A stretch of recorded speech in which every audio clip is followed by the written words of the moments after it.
Hi friend, welcome to Tapati kitchen. আজকের পর্বে তোমাদের সাথে আরও একটি নতুন রেসিপি শেয়ার করব, দেশি মুরগির কষার রেসিপি।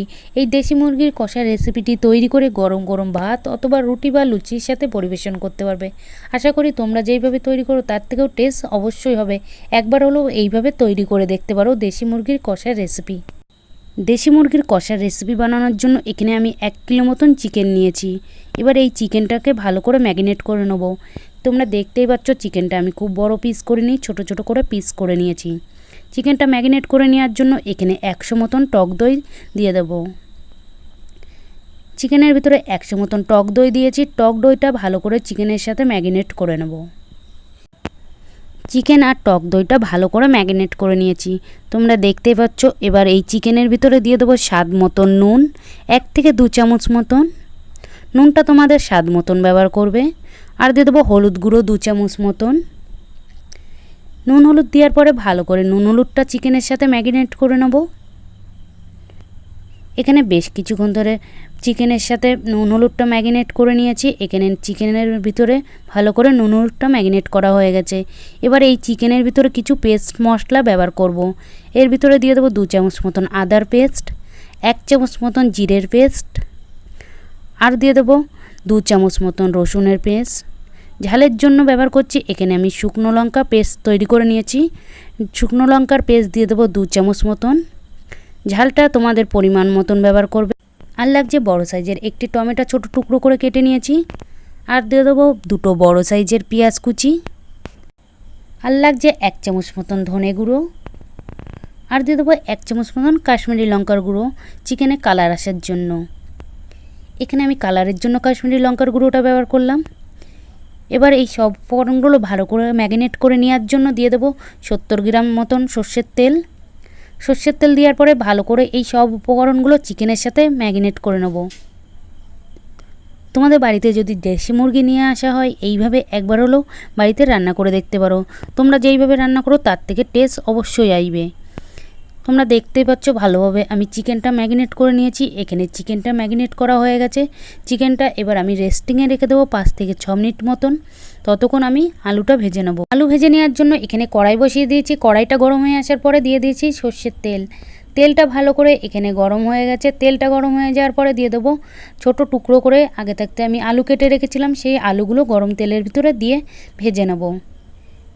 তোমরা দেখতে পাচ্ছ চিকেনে দেওয়ার জন্য আলুর পিসগুলো আমি খুব একটা বড় করিনি, মিডিয়াম সাইজ করে আলুটা কেটে নিয়েছি। এবার আলুটা নাড়াচাড়া করে ভেজে নেব। আলুটা ভাজার সময় দিয়ে দেবো 1 চামচ মতন নুন।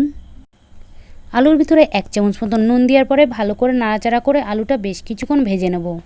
আলুটা খুব বেশি লাল করে ভাজবো না, আলুটা হালকা করে নাড়াচাড়া করে ভেজে নেওয়ার পরে এবার আলুটা একটি প্লেটের উপরে তুলে নেব। তোমরা দেখতে পাচ্ছ আলুটা আমি খুব বেশি লাল করে ভাজিনি, আলুটা হালকা করে ভেজে তুলে নিয়েছি। আলু ভাজা তেলের ভিতরে কিছু গোটা মশলা ফোড়ন দিয়ে দেবো। গোটা তেজপাতা, গোটা জিরে, গোটা শুকনো লঙ্কা 3টে, আর দারচিনি, লবঙ্গ। এবার এই গোটা মশলাতে সুন্দর একটি সেন্ট বেরিয়ে আসার পরে দিয়ে দেবো যেই ম্যারিনেট করে রেখেছিলাম চিকেনটা, সেই চিকেনটা কড়াইয়ের ভিতরে দিয়ে দেবো। চিকেনটা আমি 5 থেকে 6 মিনিট মতন রেস্টিংয়ে রেখে দিয়েছিলাম ম্যারিনেট করে। চিকেনটা কড়াইয়ের ভিতরে দেওয়ার পরে ভালো করে চিকেনটা কষিয়ে নেব। চিকেনটা বেশ কিছুক্ষণ কষিয়ে নেওয়ার পরে তোমরা দেখতে পারবে চিকেনের থেকে জল ছেড়ে দিয়েছে। এই চিকেনের ভিতরে যে জলটা থাকে সেই জলটা চিকেনের থেকে ছেড়ে দেবে। চিকেন কষানোর সময় কোনো রকম জল ব্যবহার করবে না। তোমরা দেখতে পাচ্ছ চিকেনটা বেশ কিছুক্ষণ কষিয়ে নেওয়ার পরে চিকেনের থেকে জলটা ছেড়ে দিয়েছে। এইভাবে বেশ কিছুক্ষণ রান্না করে নেব, যতক্ষণ না চিকেনের থেকে জলটা শুকিয়ে যাচ্ছে ততক্ষণ চিকেনটা ভালো করে কষিয়ে নেব। মিডিয়াম আছে চিকেনটা ভালো করে কষিয়ে নেব। তোমরা দেখতে পাচ্ছ চিকেনের থেকে জলটা বেরিয়ে আসছে। জলটা যতক্ষণ না শুকিয়ে যাচ্ছে ততক্ষণ চিকেনটা কষিয়ে নেব। চিকেনের থেকে জলটা শুকিয়ে আসার পরেই তোমরা দেখতে পারবে চিকেনের থেকে তেলটা বেরিয়ে এসছে। তোমরা দেখতে পাচ্ছ চিকেনের থেকে জলটা শুকিয়ে গেছে আর চিকেনের থেকে তেলটাও ছেড়ে দিয়েছে। চিকেনের থেকে জলটা শুকিয়ে আসার পরেই এই তেলটা ছেড়ে আসবে। চিকেনটা ভালো করে কষিয়ে নেওয়ার পরেই তোমরা দেখতে পারবে চিকেনের থেকে এরকম তেলটা ছেড়ে দেবে আর চিকেনটা এখানে পারফেক্টলি কষানো হয়ে গেছে। এবার এই চিকেন কষাটা আমি ডাইরেক্টলি দিয়ে দেবো একটি প্রেসার কুকারের ভিতরে চিকেনটা সিদ্ধ করে নেওয়ার জন্য। এই চিকেনটা সিদ্ধ হতে অনেকক্ষণ লাগে, সেই কারণে আমি চিকেনটা প্রেসার কুকারের ভিতরে দিয়ে দেবো। চিকেনটা তাড়াতাড়ি সিদ্ধ হয়ে যাবে আর খেতেও ভালো লাগবে। তোমরাও দেশি মুরগির রেসিপিটি এইভাবে একবার হলেও ট্রাই করে দেখতে পারো। এখানে আমি প্রথমে চিকেনটা ভালো করে কষিয়ে নিয়েছি। চিকেনটা ভালো করে কষিয়ে নেওয়ার পরে চিকেনটা বয়েল করে নেওয়ার জন্য এখানে আমি প্রেসার কুকারের ভিতরে দিয়ে 3 থেকে 4টে মতন সিটি মেরে নিলেই চিকেন কষার রেসিপিটি তৈরি হয়ে যাবে। প্রেসার কুকারের ভিতরে আমি চিকেন আর ভেজে রাখা আলুগুলো দিয়ে দিয়েছি, আর এখানে একটি গোটা রসুন দিয়েছি। তোমরা কে কে চিকেনের ভিতরে এরকম গোটা রসুন খেতে ভালোবাসো অবশ্যই কমেন্টে জানাতে ভুলবে না। আর দিয়ে দেবো পরিমাণ মতন জল। জল দেওয়ার পরে ভালো করে নাড়াচাড়া করে নেব চিকেনের সাথে জলটা। এখানে চিকেনের সাথে জলটা ভালো করে নাড়াচাড়া করে নিয়েছি। এবার প্রেসার কুকারের ঢাকনাটা আটকে নেব। প্রেসার কুকারের ঢাকনাটা ভালো করে আটকে নিয়ে এবার আমি প্রেসার কুকারটা মিডিয়াম আঁচে দিয়ে 3 থেকে 4টে মতন সিটি মেরে নিলেই চিকেন কষার রেসিপি তৈরি হয়ে যাবে। এই দেশি মুরগির রেসিপিটি সহজেই তোমাদের সাথে শেয়ার করলাম। এইভাবে একবার হলেও বাড়িতে ট্রাই করে দেখতে পারো। এই চিকেন কষার রেসিপিটি রান্না করে গরম গরম ভাতের সাথে বা রুটি বা লুচির সাথে পরিবেশন করতে পারবে। চিকেন কষাটা আমি প্রেসার কুকারে মিডিয়াম আঁচে 3 থেকে 4টে মতন সিটি মেরে এবার আমি গ্যাসের ফ্লেমটা অফ করে চিকেনটা 5 মিনিট মতন দমে রেখে দেবো প্রেসার কুকারের ভিতরে।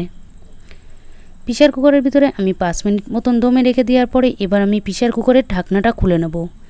তোমরা দেখতেই পাচ্ছ প্রেসার কুকারের ঢাকনাটা খুলে নেওয়ার পরে চিকেনের কালারটা খুব সুন্দর হয়েছে আর চিকেনের থেকে খুব সুন্দর একটি সেন্ট বেরিয়ে এসছে ঢাকনাটা খুলে নেওয়ার পরেই।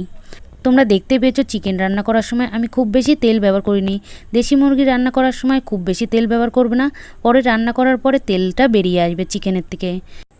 দেশি মুরগির কষার রেসিপিটি তোমাদের সাথে শেয়ার করলাম। দেশি মুরগির কষার রেসিপি ভালো লেগে থাকলে অবশ্যই লাইক কমেন্ট তোমাদের বন্ধুদের কাছে শেয়ার করতে ভুলবে না। আর আমার চ্যানেলে যদি নতুন হয়ে থাকে তাহলে একটা সাবস্ক্রাইব করে দেবে নিত্য নতুন রেসিপি পেতে হলে।